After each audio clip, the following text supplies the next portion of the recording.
In another 6-3 decision, the Supreme Court has sharply limited the Environmental Protection Agency's power to regulate carbon emissions from power plants. President Biden decried the ruling as a, quote, another devastating decision that aims to take our country backwards, unquote. The court's ruling in the case of West Virginia versus EPA is seen as a major victory for the fossil fuel industry and a result of a decades-long attempt to limit the regulation of corporations.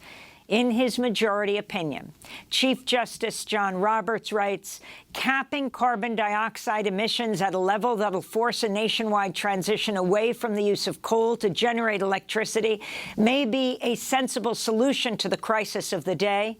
But it is not plausible that Congress gave EPA the authority to adopt on its own such a regulatory scheme, Roberts said. Liberal Justice Elena Kagan slammed the decision, writing in the dissent, whatever else this court may know about, it does not have a clue about how to address climate change. And let's say the obvious. The stakes here are high.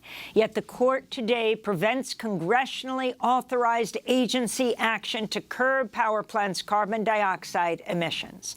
Justice Kagan went on to write, the court appoints itself instead of Congress or the expert agency, the decision-maker on climate policy. I cannot think of many things more frightening, Kagan wrote. On Capitol Hill, New York Congress member Jamal Bowman warned the court's ruling will have deadly effects. Cleaning up the grid is the only way to regulate greenhouse gas emissions from the power sector. So let's be very clear. This is yet another vicious power grab. And if we let them get away with it, people will die. Because of the reasoning used by the justices, this ruling could potentially undermine all kinds of regulations that are about saving lives and promoting well-being. We cannot, we must not, and we will not let this court stop us. The Biden administration must declare a climate emergency immediately and use every single power at its disposal. That's Congressmember Jamal Bowman. We're joined now by Mustafa Ali. He is the former head of the Environmental Justice Program at the EPA, the Environmental Protection Agency. Mustafa is the Executive Vice President of the National Wildlife Federation, also the CEO and founder of Revitalization Strategies. Mustafa, welcome back to Democracy Now! First, respond to the court's ruling. Well, you know, this radical court, the decision that they came down with is deeply disappointing. It is also destabilizing, and it is deadly. My grandmother says that when you know better, do better. The court knew better. It just decided not to do better. And because of that, they put people's lives in danger, and they have also put in place steps that will accelerate the climate crisis. We have to, continue to engage with frontline communities to make sure that they are going to have the resources they need to be able to navigate this decision as their lives have literally been put in the crosshairs. Tell us what the original case, the West Virginia versus EPA, is. How did this all begin? Well, it began because of the Clean Power Plan. And of course, we need to go back to the Clean Air Act and just share with everyone, that Congress stated at that time that the Environmental Protection Agency had a right and responsibility to make sure that they were addressing the air pollution and protecting public health and the environment. Fast forward to the Clean Power Plan, which was actually put in place to be able to minimize the impacts that were happening from carbon pollution, to put in place the rules that are necessary to make sure that we have a safety net across our country and to be able to lower the carbon emissions. So the case that they brought forward is a number of states who did not want EPA to be able to have the ability to do that. And as was stated earlier, was driven by the fossil fuel producing states, and those industries were the main drivers. So the ruling comes at a time when climate scientists are urging rich nations to significantly cut down greenhouse gas emissions and divest from fossil fuels. Of course, this not only impacts the United States, this decision will reverberate around the world. Talk about how it will impact the U.S.'s plan to cut carbon emissions by, 50% by the end of the decade, something that President Biden referenced when he talked about this decision being devastating. It makes it so much more difficult to be able to achieve the goals that the IPCC and the National Climate Assessment has shared with us. You know, domestically in our country, just to actually anchor folks in some facts, we've got between 200 and 300,000 people who die prematurely from air pollution. And a part of it also comes from coal-fired power plants.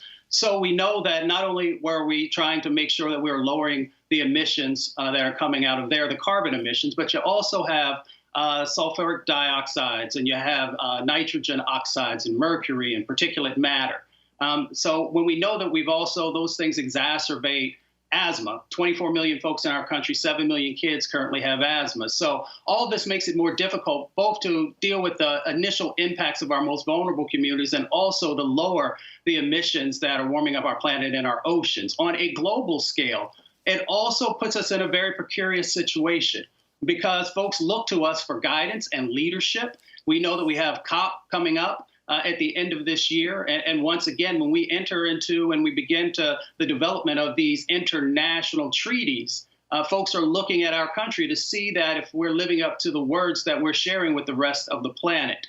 So we have to begin to move forward in a much more serious way on climate action. And of course, you're talking about the COP, the Conference of Parties, the UN Climate Summit that will be taking place in Sharm el-Sheikh in Egypt. I want to turn to Massachusetts Democratic Senator Ed Markey responding to the Supreme Court's ruling. Became every polluter's ally. And by undermining the fundamental authority which the EPA has to regulate greenhouse gases, it has harmed every person in our country, but it has also undermined America's ability to be a leader internationally. We are going to have a difficulty in telling the rest of the world what to do when our own Supreme Court is tying the hands of the EPA behind its back. Okay, it is an absolute tragedy. The only answer, ultimately, is to repeal the filibuster, to expand the Supreme Court, to reclaim the two Supreme Court seats that were stolen by Donald Trump and Mitch McConnell between 2016 and 2020. So that's Massachusetts Democratic Senator Ed Markey. Your response to what he says, and then specifically as you talk about asthma, you are the environmental justice head of it, the environmental justice program at the EPA, which goes to the issue of the disproportionately impacted communities of color in this country, but you look more globally at the world and who is most affected when the U.S. is historically the largest polluter in the world. Well, Senator Markey was exactly right. You know, leadership matters. And we saw in the past administration that there was no leadership.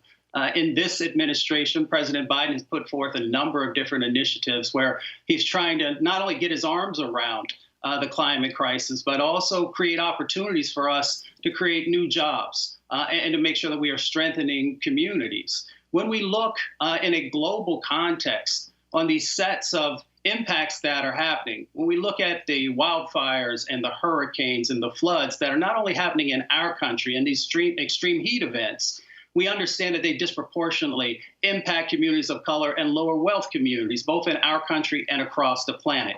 We know that Black folks die at twice the rate when we're dealing with extreme heat. And we also know, because of the lack of investments for decades, that when we look at the floods that are happening, it is our most vulnerable communities who continue to get hit first and worst from the floods, from the hurricanes, and a number of other events that are tied to the climate crisis.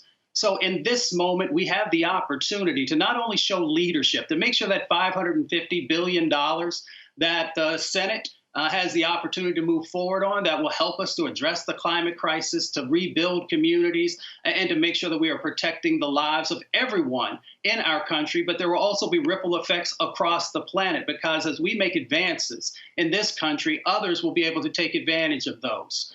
We have a responsibility in this moment to not only to act, but to show real leadership and to show humanity in this moment.